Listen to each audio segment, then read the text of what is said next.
மாதம் ₹1,00,000 வருமானம் தரக்கூடிய ஒரு வியாபாரம் தொடங்கணும்னா உங்க கற்பனையில என்ன தோணும்? பொதுவா ஒரு பிரம்மாண்டமான உணவகம், பளபளக்கிற லைட்டிங்கு, வாசல்ல ஆட்கள், உள்ள பெரிய கிச்சன், அப்புறம் நிறைய பேங்க் லோன், இப்படிதானே தோணும். ஆமா, கரெக்ட். இப்படி ஒரு மலைக்க வைக்கிற பிம்பம் தான் பலருக்கும் இருக்கும். ஆனா ஒரு நிமிஷம் யோசிச்சு பாருங்க. நீங்க தினமும் காலையில காஃபி போடுற உங்க வீட்டு கிச்சன் எந்த ஒரு பெரிய ஆடம்பரமும் இல்லாம மாதம் ₹1,00,000 லாபம் தர்ற ஒரு மெஷினா மாறினா எப்படி இருக்கும்? கேட்கவே ரொம்ப ஆச்சரியமா இருக்குல்ல. கண்டிப்பா. இன்னைக்கு நாம பார்க்க போற இந்த விரிவான அலசல்ல உணவு வியாபாரம் பத்தின உங்களோட அத்தனை பிம்பங்களையும் நாம சுக்குநூறா உடைக்க போறோம். நீங்க முதல்ல சொன்னீங்க பாருங்க, அந்த பிரம்மாண்டமான கற்பனை, அதுதான் பல நடுத்தர வர்க்க மக்களோட கனவுகளை முளையிலே கிள்ளிடுது. வியாபாரம்னாலே ரொம்ப பெருசா இருக்கணுங்கிற ஒரு தவறான புரிதல் நம்மகிட்ட இருக்கு. ஆமா. ஆனா இன்னைக்கு நாம அலச போற ஆதாரங்கள் ஒரு பிரச்சனையை எவ்வளவு எளிமையா அணுக முடியுமோ அவ்வளவு பெரிய வெற்றி காத்துக்கிட்டு இருக்குங்கிறத ரொம்ப தெளிவா காட்டுது. எக்ஸாக்ட்லி. அந்த ஆதாரங்களோட பேரு the home cloud kitchen subscription blue print. இந்த டாக்குமெண்ட்ஸை நான் படிச்சப்போ எனக்கு ஏற்பட்ட முதல் ஆச்சரியம் என்னன்னா, இது ஏதோ கற்பனையான ஒரு பிளான் கிடையாது. ஆமா, தியோரி மட்டும் இல்ல. கரெக்ட். முற்றிலும் கள யதார்த்தத்தை அடிப்படையா வச்ச ஒரு விஷயம். ஒரு சாதாரண வீட்டு சமையலறைய ஒரு கிளவுட் கிச்சன் தொழிலா மாத்துறது எப்படின்னு இந்த ஆதாரங்கள் ரொம்ப துல்லியமா விவரிக்குது. ஆனா அதைவிட சுவாரஸ்யமான விஷயம் ஒன்று இருக்கு. என்னது அது? இதுல நீங்க பல லட்சங்களை முதலீடு செய்ய வேண்டியதில்ல, பெரிய பெரிய மிஷன்ஸ் வாங்க வேண்டியதில்ல. உங்ககிட்ட ஒரு சுத்தமான கிச்சனும் கொஞ்சம் தெளிவான திட்டமிடலும் இருந்தா மட்டுமே போதும். அதான் இதுல ஹைலைட்டே. இதுல நாம கூர்ந்து கவனிக்க வேண்டிய ஒரு அடிப்படை தத்துவம் இருக்கு. அதாவது இந்த ஆதாரங்கள் நமக்கு எப்படி சுவையா பிரியாணி சமைக்கிறது அப்படின்னு சொல்லிக் கொடுக்க வரல. ஓ, அப்போ இது வெறும் ரெசிபி பத்தின விஷயம் இல்லையா? கண்டிப்பா இல்ல. சமூகத்துல ஒரு குறிப்பிட்ட மக்களோட அன்றாட தேவைய சரியா புரிஞ்சுக்கிட்டு அந்த தேவைக்கான தீர்வை எப்படி ஒரு தொடர் வியாபாரமா லாபகரமான அமைப்பா மாத்துறது அப்படிங்கறத ஒரு வரைபடமா நமக்கு கொடுக்குது. சரி, இது கொஞ்சம் விரிவா பார்ப்போம். முதலீடு இல்லாம எப்படி தொடங்குறதுன்னு நம்ம ஆர்வமா குதிக்கிறதுக்கு முன்னாடி ஒரு முக்கியமான கேள்வியை நாம கேட்கணும். அதாவது நாம யாருக்காக சமைக்க போறோம் அப்படிங்கிற கேள்விதானே? ஆமா. ஏன்னா கிளவுட் கிச்சன் அப்படிங்கிறது வீட்ல இருந்தபடியே சமைச்சு கஸ்டமர்ஸ் உட்கார்ந்து சாப்பிட எந்த இடமும் இல்லாம ஆன்லைன் வழியா ஃபுட் டெலிவரி பண்ற முறைன்னு நமக்கு தெரியும். ஆனா நம்ம கஸ்டமர்ஸ் யாரு? டெய்லி புதுசு புதுசா ஆட்களை தேடி அலையாம குறிப்பிட்ட சிலருக்கு அன்றாட பழக்கமா நம்ம மாறுறது தான் இதோட ஸ்பெஷாலிட்டி. என்ன சொல்றீங்க? அந்த டிஜிட்டல் டப்பாவாலாங்கிற ஒப்பீடு ரொம்ப பொருத்தமா இருக்கு.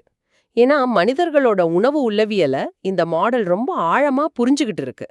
இதுல வியக்கத்தக்க விஷயம் என்னன்னா, நாம எதுக்காக ஒரு பெரிய ஹோட்டலுக்கு போறோம்? ஒரு பர்த்டே பார்ட்டி, இல்ல ஃப்ரெண்ட்ஸை மீட் பண்றதுக்கு, அல்லது வீட்ல செய்ய முடியாத ஒரு சிக்கலான உணவை ருசிச்சு பார்க்கறதுக்கு போவோம். ஆமா, சும்மா ஒரு சேஞ்சுக்கு போவோம். கரெக்ட். அது ஒரு அனுபவம். ஆனா அது டெய்லி நடக்காது. ஹோட்டல் சாப்பாடுங்கிறது கொண்டாட்டத்துக்கான உணவு. ஆனா வீட்டை விட்டு தங்கியிருக்கிற ஒரு இளைஞருக்கோ வேலைக்கு போற ஒரு பெண்ணுக்கோ டெய்லி அந்த கொண்டாட்ட உணவு தேவையில்ல. ஆமா, டெய்லி அந்த மாதிரி சாப்பிட்டா வயிறு தாங்காது. எக்ஸாக்ட்லி. அவங்களுக்கு தேவையானது உயிர் வாழ்வதற்கான உணவு. கரெக்ட். தினமும் ஹோட்டல்ல அந்த எண்ணெயும் மசாலாவும் நிறைஞ்ச சாப்பாட்டை சாப்பிட்டா முதல்ல ஹெல்த் ஸ்பாயில் ஆகும், அடுத்தது பர்ஸ் காலி ஆயிடும். ஆமா, அதனால அவங்களுக்கு என்ன தேவைன்னா, வயிறு கெட்டு போகாத அவங்க அம்மாவோட சமையல்ல ஞாபகப்படுத்துற ஒரு சாதாரண எளிமையான வீட்டு சாப்பாடு தான். டெய்லி பிரியாணியும் பன்னீர் பட்டர் மசாலாவும் அவங்களுக்கு வேணாம். புரியுது. இந்த அடிப்படை தேவைய ஒருத்தர் தொடர்ச்சியாவும் தரமாவும் செஞ்சு கொடுத்தா அந்த கஸ்டமர்ஸ் வேற எங்கேயும் போமாட்டாங்க. இதுதான் இந்த வியாபாரத்தோட மிகப்பெரிய அடித்தளம். இது கேட்க ரொம்ப லாஜிக்கலா சரியாப்படுது. ஆனா எனக்கு இங்க ஒரு பெரிய சந்தேகம் வருது. சொல்லுங்க. கஸ்டமர்ஸ் யாருன்னு தெரிஞ்சிருச்சு, அவங்க ஏன் நம்மகிட்ட வருவாங்கன்ற அந்த சைக்காலஜியும் புரிஞ்சிருச்சு. ஆனா வெறும் சாதாரண சாம்பார், ரசம், பொரியல் இது எல்லாம் வச்சு எப்படி ஒரு மாசத்துக்கு 1,00,000 சம்பாதிக்க முடியும்? ஏன்னா ஹோட்டல்ல அதிக லாபம் வச்சு விற்கிறது அந்த காஸ்ட்லியான ஐட்டம்ஸ்ல தானே. சாதாரண வீட்டு சாப்பாட்டுல எப்படி அந்த லாபத்தை எடுக்க முடியும்? அந்த கணக்கு எப்படி ஒர்க் ஆகுது?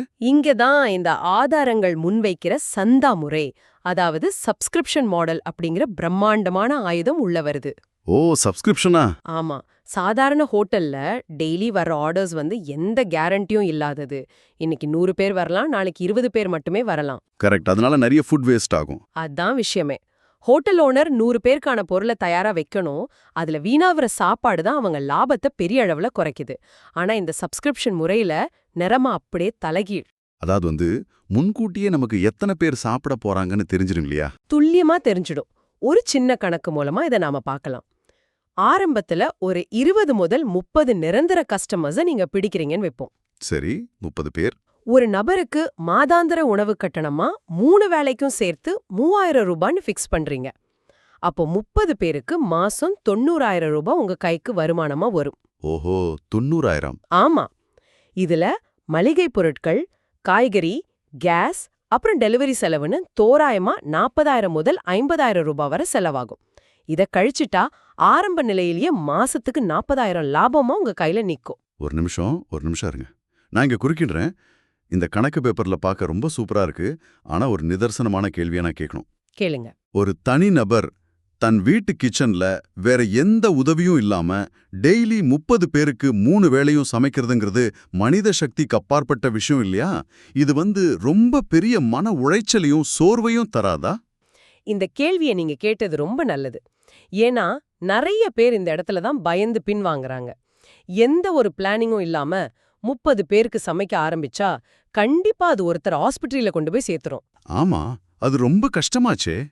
ஆனா ஆதாரங்கள் சுட்டி காட்டுற ரகசியம் வேற.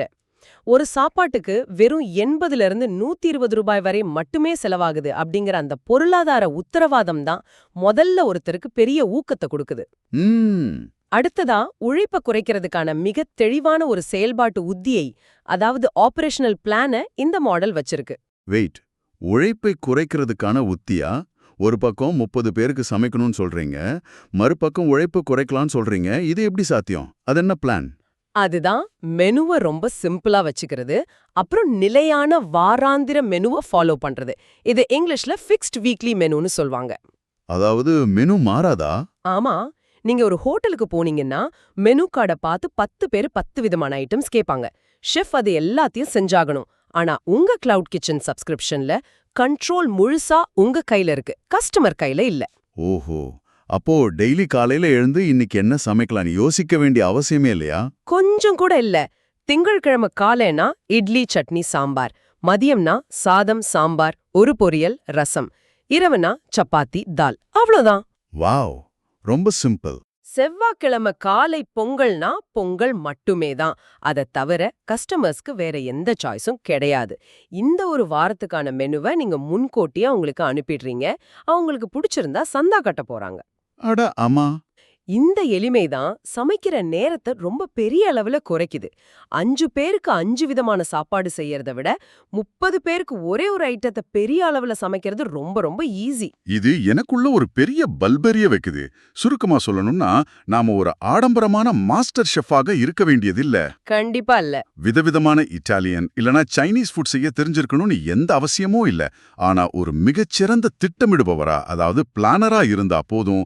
எந்த பொருளை எப்ப வாங்குறது, ஞாயிற்றுக்கிழமையே வாரம் முழுவதுக்கும் தேவையான காய்கறிகளை எப்படி கட் பண்ணி வைக்கிறது, இந்த பிளானிங் தான் இந்த வியாபாரத்தோட அசல் மூலதனம். ரொம்ப சரியா சொன்னீங்க. இதுக்கு பெரிய உபகரணங்கள்லாம் எதுவும் தேவைப்படாது போலயே. கண்டிப்பா தேவையில்ல. உங்க வீட்ல இருக்கிற பாத்திரங்களை விட கொஞ்சம் பெரிய சைஸ் பாத்திரங்கள், ஒரு நல்ல கேஸ் அடுப்பு, ஃபுட்டை பேக் பண்றதுக்கு நல்ல தரமான கண்டெய்னர்ஸ், அப்புறம் உங்க பிராண்ட் பேரோட ஒரு ஸ்டிக்கர், இவ்வளவுதான். இதுக்கெல்லாம் எவ்வளவு செலவாகும்? இதோட ஆரம்ப முதலீடு அதிகபட்சம் 10,000 1 லட்சம் ரூபாய்க்குள்ள முடிஞ்சிடும். இது ஒரு பரந்த கண்ணோட்டத்துல பாத்தீங்கன்னா வியாபாரத்துல கட்டுப்பாடுகள், அதாவது கன்ஸ்ட்ரெயின்ஸ் அப்படிங்கிறது ஒரு பெரிய பதம். எப்படி சொல்றீங்க? மெனுல நீங்க விதிக்கிற அந்த கட்டுப்பாடுகள் தான் உங்க நேரத்தையும் பணத்தையும் மிச்சப்படுத்துது. எந்த பொருளும் வீணாகிறதே இல்ல. நான் இதை இன்னொரு ஆங்கிள் பாக்குறேன். கஸ்டமர்ஸ்க்கும் இந்த கட்டுப்பாடு பிடிக்கும் இல்லையா? ஆமா. எப்படி? ஏன்னா தனியா இருக்கிற ஒரு பேச்சலருக்கு டெய்லி இன்னைக்கு என்ன சாப்பிடுறது, எந்த ஆப்ல ஆர்டர் பண்றதுன்னு யோசிக்கிறதே ஒரு பெரிய தலைவலி. அந்த முடிவெடுக்கும் சோர்வை, அதாவது டிசிஷன் ஃபிட்டிக நாம தீர்த்து வைக்கிறோம். நாம அவங்களுக்கு வெறும் சாப்பாடை மட்டும் விக்கல, ஒரு நிம்மதியான கவலை இல்லாத மனநிலைய விக்கிறோம். ரொம்ப நுட்பமான பார்வை இது.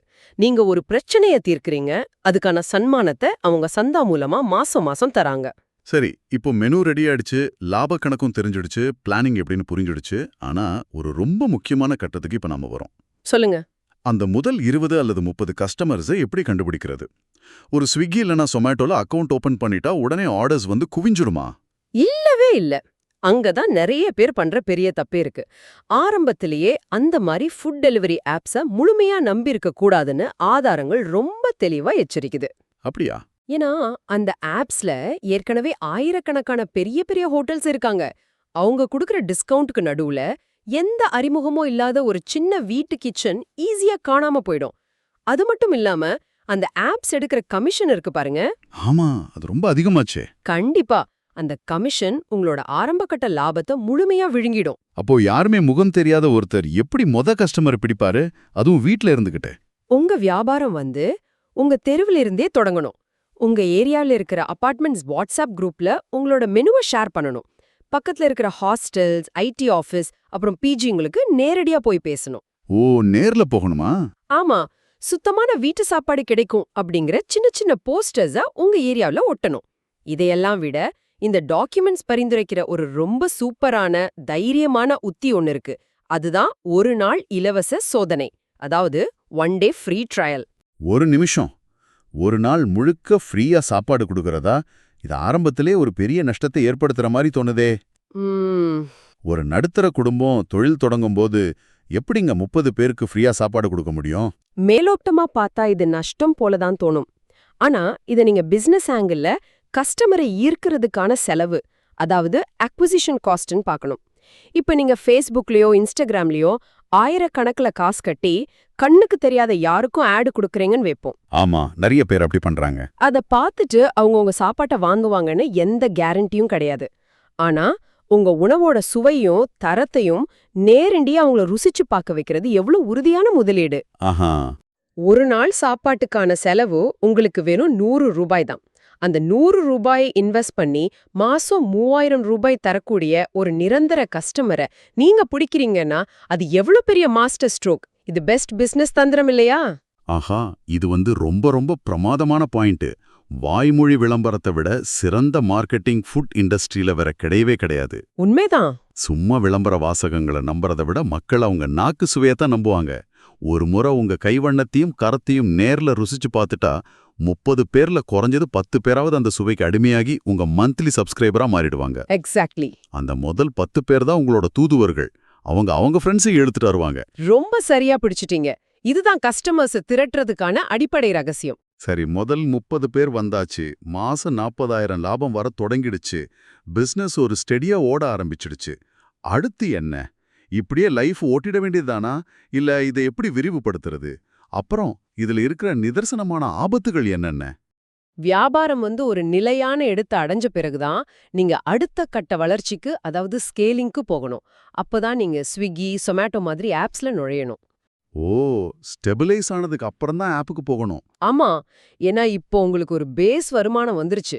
ஆப்ஸ்ல நீங்க எல்லா ஐட்டமும் விக்காம காம்போ மீல்ஸ் இல்லனா வேலைக்கு போறவங்க லஞ்ச் டைம்ல வாங்குற பட்ஜெட் லஞ்ச் பாக்ஸ் மாதிரி குறிப்பிட்ட ஐட்டம்ஸை மட்டும் விக்கலாம். இது மூலமா ஏற்கனவே வர்ற சந்தா வருமானத்தோட மாசம் எக்ஸ்ட்ராவா 20,000 இருந்து 1 லட்சம் ரூபாய் வரைக்கும் வருமானம் பார்க்க முடியும். அப்ப வேலை அதிகமாகமே. தேவைப்பட்டா பாத்திரம் கழுவவோ காய்கறி கட் பண்ணவோ ஒரு ஹெல்ப்பரை நீங்க வேலைக்கு வச்சுக்கலாம். இது மூலமா உங்களோட சோர்வு குறையும், வியாபாரமும் பெருசாகும். கண்டிப்பா. இத கேட்டுக்கிட்டு இருக்கிற நேயர்களுக்கு நான் ஒன்னு சொல்லிக்க விரும்புறேன். சின்னதா தொடங்கி அடிப்படை கஸ்டமர்ஸை உருவாக்கி அதுக்கப்புறம் நிதானமா வளரணும் அப்படிங்கிற இந்த முறை ஒரு ஆக்கப்பூர்வமான பொறுமையும் உங்ககிட்ட எதிர்பார்க்குது. எல்லாரும் ஒரே நைட்ல அம்பானி ஆகணும்னு நினைக்கிற இந்த காலத்துல இது கொஞ்சம் கஷ்டமான பாதை தான்.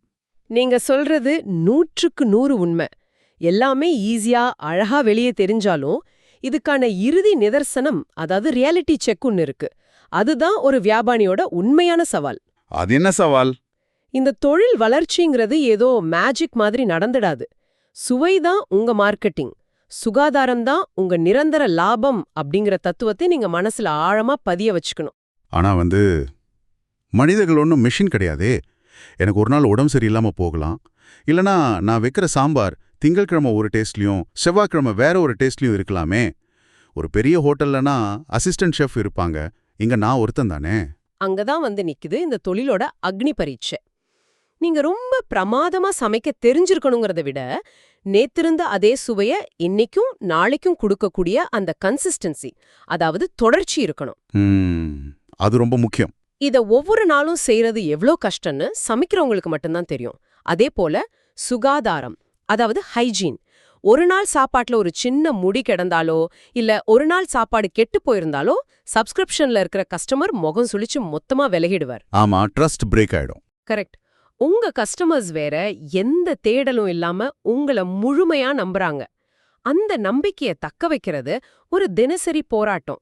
ஆனா அந்த போராட்டத்தை யாரு சக்சஸ்ஃபுல்லா செய்றாங்களோ அவங்களுக்கு மாசம் 1 லட்சம்ங்கிறது ஒரு ரொம்ப சாதாரண மைல்கல்லா தான் இருக்கும். உண்மையாவே இது சிந்தனையை தூண்டுற ஒரு பயணம். எந்த ஒரு பெரிய முதலீடும் இல்லாம, ஆடம்பரங்கள் இல்லாம, சரியான டார்கெட் கஸ்டமர்ஸை பிடிச்சு வீக்லி மெனு மூலமா பிளானிங்கை சிம்பிளாக்கி ஒரு நாள் ஃப்ரீ ட்ரையல் அப்படிங்கிற புத்திசாலித்தனமான ஐடியா மூலமா ஒரு சூப்பரான கிளவுட் கிச்சனை எப்படி உருவாக்குறதுன்னு நாம ரொம்ப தெளிவா புரிஞ்சுக்கிட்டோம். ஆமா, நம்ம இன்னைக்கு அலசின இந்த ஆதாரங்கள் வெறும் சமையல் குறிப்புகள் கிடையாது.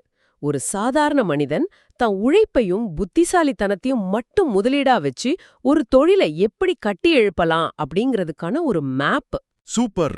இறுதியா இந்த விரிவான அலசல முடிக்கிறதுக்கு முன்னாடி இதை கேட்டுட்டு இருக்கிற உங்களை நோக்கி ஒரு ஆழமான கேள்வியை நான் முன்வைக்க விரும்புறேன். நீங்க சற்று நிதானமா யோசிச்சு பாருங்க. இந்த கிளவுட் கிச்சன் சப்ஸ்கிரிப்ஷன் மாடல் இதே வேகத்துல சமூகத்துல பரவினா எதிர்காலத்துல என்ன நடக்கும்? ஒரு தெருவுல இருக்கிற 100 வீடுகளும் தாங்களாவே டெய்லி 3 வேளையும் சமைக்கிறத நிறுத்திட்டு தங்களை சுத்தி இருக்கிற இது மாதிரி சூப்பரா சமைக்கிற 2-3 ஹோம் ஷெஃப் கிட்ட சந்தா கட்டிடுவாங்களா? அட, இது ஒரு சுவாரஸ்யமான ஆங்கிள் ஆச்சு. ஆமா, வேலைப்பழுவும் இயந்திரத்தனமும் அதிகமா இருக்கிற இந்த மாடர்ன் உலகத்துல ஒவ்வொரு வீட்லயும் கட்டாயம் ஒரு சமையலறை இயங்கணும் அப்படிங்கிற நம்மளோட பல 100 கால பாரம்பரியத்தோட இறுதி நாட்களை நாம இப்போ பார்த்துக்கிட்டு இருக்கோமா? இந்த ஒரு கேள்வியை உங்க மனசுல விதைச்சிட்டு இந்த விரிவான அலசலை நாம நிறைவு செய்யறோம். மீண்டும் மற்றொரு சுவாரஸ்யமான தேடலுடன் சந்திப்போம்.